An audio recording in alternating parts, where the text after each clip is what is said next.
Told you. We be letting you know. Evil lurks. Divest. I'ma pack up my diaper bag and take me and my 3 kids by that quite heavy ass. And we gonna find us a white man.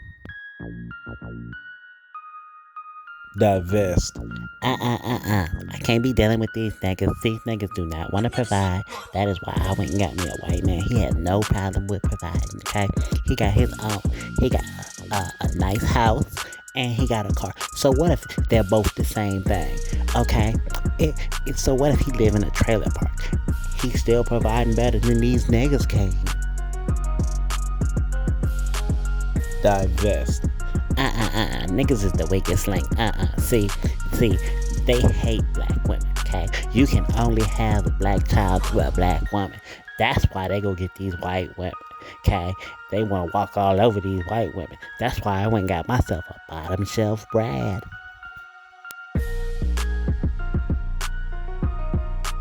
Divest.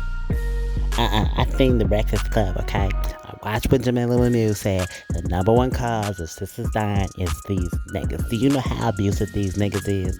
Okay? So what if my white man punches me every once in a while and gives me a black eye? Do you know that's because he loves me? They share their emotions different, girl. Divest. See that word? That word be having you ladies fucked up. Divest. Where the grass is always greener, except for some reason in this case the grass is a little brown and it look like some dog shit is over there. Yeah, that grass ain't that good. Well, y'all wanted to divest, where negresses can find the white man of their dreams, even though he might be trying to kill them. Divest. So originally I was going to do a little bit of the news take on it. But honestly, I don't really give a fuck. So I'm going to point you in the direction of my boy, my fellow habitual line stepper, Kev.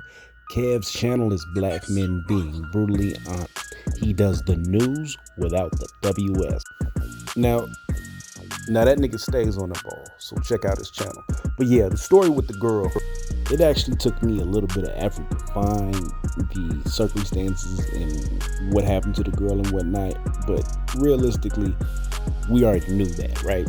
This shit is lightly trending, and yet and so I still am able to scroll through YouTube and see videos of black women shitting on black men.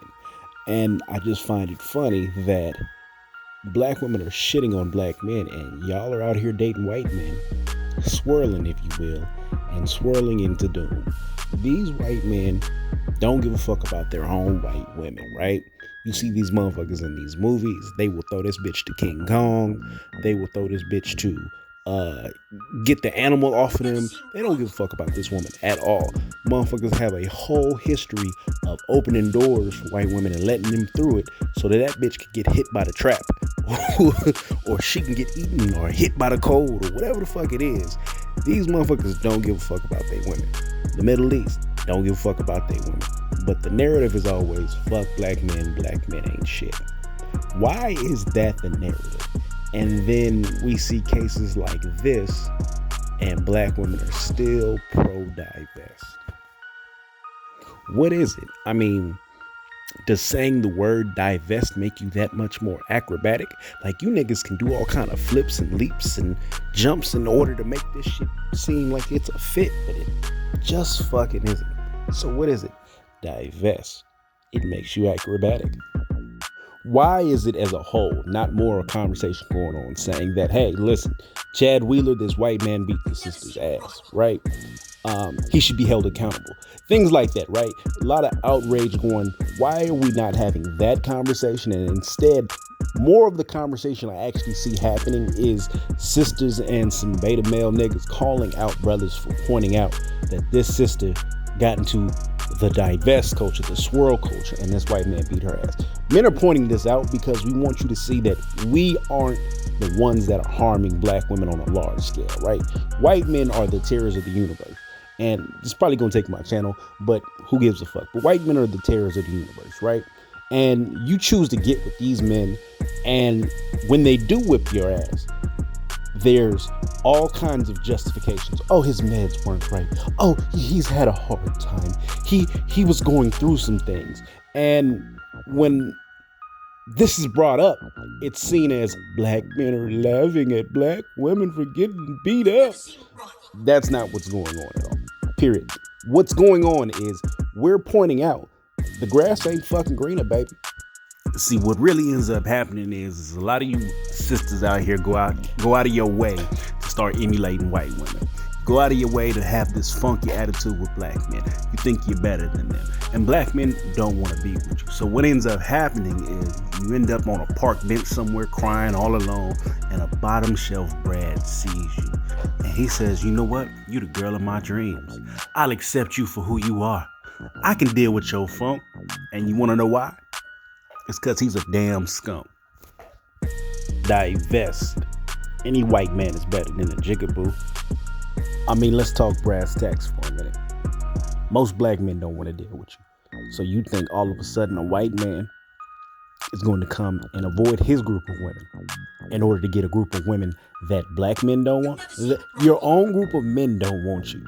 And you think a magical white man is coming to get you and save you from the Negroes?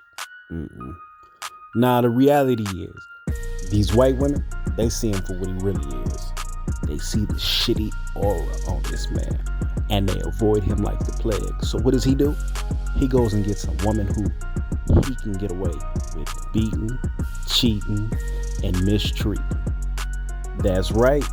Anything he does to you, there will be no recourse. He can beat your ass with impunity. He can talk crazy to you, and most of y'all will just love him for it, because that's who he is. He's low tier Larry. Now, this is the lesson we learned with Chadwick, right? This is a white man who beat his sister to death. In his mind, she's dead on the floor, and he proceeds to eat his dinner. And then when she wakes up while sipping his smoothie, he said, wow, are you still alive? That says a lot. It says a lot because she's still making excuses for this white man. Maybe his meds was out of whack. Maybe this, maybe that. Any excuse you can to protect your white zaddy. So, if that's what you want to do, please, by all means, divest in the ICU love. Because at the end of the day, she ain't shit, and guess what? You ain't shit for watching.